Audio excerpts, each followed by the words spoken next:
BNP এবং আওয়ামী লীগের কিছু আছে যারা পলাতক, তারা গোপন সূত্রে করতেছে দুইজন মিলিয়ে। যেমন আমাদের এলাকায় মিলিতভাবেই করছে, নাম আমি বলতে পারবো না। ছাত্র সমাজ অবশ্যই পারবে, যেমন সেনাবাহিনীর সাহায্য নিয়ে এবং সমন্বয়কদের সাহায্য নিয়ে তাদের সাথে কথা বলা যে চাঁদাবাজি করাটা তো ঠিক না। যেমন অনেক চাঁদাবাজির ক্ষেত্রে আমাদের সবজিগুলোর দাম অনেক বেড়ে যাচ্ছে, এগুলো একটু আমাদেরই করা উচিত, রুখে দাঁড়ানো উচিত। এটাকে প্রতিকার করতে পারি ভোটের মাধ্যমে, নির্বাচনের মাধ্যমে। আর নির্বাচন আমরাই হ্যাঁ গোপনে করতেছে, এখন তখন ওপেনে করবে। হ্যাঁ, বুঝতে পারছি। ছাত্র দল করতে পারবো আমরা। সবাইকে সচেতন হতে হবে, এখানে সবাইকে সচেতন হতে হবে, আমাদের ছাত্রদের। মেন কথা হলো সত্যের পক্ষে থাকতে হবে।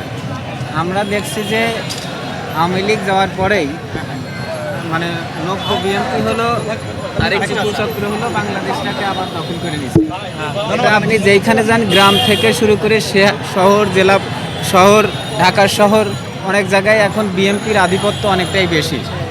এই আধিপত্যের কারণে যারা আওয়ামী লীগও বিএনপিতে চলে গেছে, মানে কিছু আওয়ামী লীগও বিএনপিতে চলে গেছে এবং তারা বলা চলে যে এক প্রকার দখলবাজ শুরু করছে, যেটা আমাদের জন্য মানে খুবই খারাপ এবং এটা দেশের জন্য খারাপ।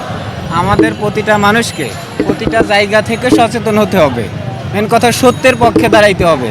আমরা যদি সত্যের পক্ষে না দাঁড়াইতে পারি তাহলে আমরা কোনোদিনও অন্যায়ের বিরুদ্ধে না দাঁড়াইতে পারি তাহলে আমরা কোনোদিনও ঘুরে দাঁড়াতে পারবো না। এটা হলো সত্য কথা। সংস্কার আপনি দেখেন, সংস্কারের কথা যখন হয়েছে, এখন আপনি যদি রাস্তায় যান দেখবেন যে পুলিশ কিন্তু কোনো কথা বলে না, পুলিশ একদম চুপচাপ আছে। একটা জিনিস মনে রাখবেন, যখন দেখবেন সার্জেন্ট ঘুষ খায় না, পুলিশ ধরে না, গাড়ি ধরে না, আমি এটা ক্লিয়ার করি। আপনি দেখবেন যে একজন ব্যক্তি উনার পিছন পকেট দিয়ে যদি টাকা আসে তাহলে দেখবেন যে ওনার কাজের স্পিডটা বাড়ে যায়। যে কোনো মানুষ কিন্তু যারা অন্যায় করে তাদের কাজের স্পিড বেড়ে যায়, কিন্তু আমাদের পুলিশ দেখবেন যে কাজের কোনো স্পিড নাই, তাদের ভিতরে কাজের প্রতি অনীহা সৃষ্টি হয়েছে, ঢাকা শহরে জ্যাম সৃষ্টি হয়েছে।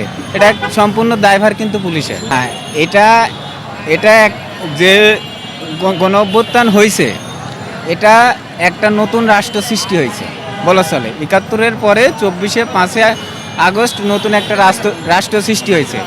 এইখানে সব কিছুই হবে কিন্তু ধীরে ধীরে। একটা জিনিস আমি হুট করেই পাবো না। আপনি দেখেন ৭১ সালে কিন্তু যখন যুদ্ধ হয়েছিল, তার পরবর্তীতে কিন্তু ভারত মানে বাংলাদেশ থেকে কিন্তু সেনা প্রত্যাহার করতেও ১ বছর লাগছিল ভারতের।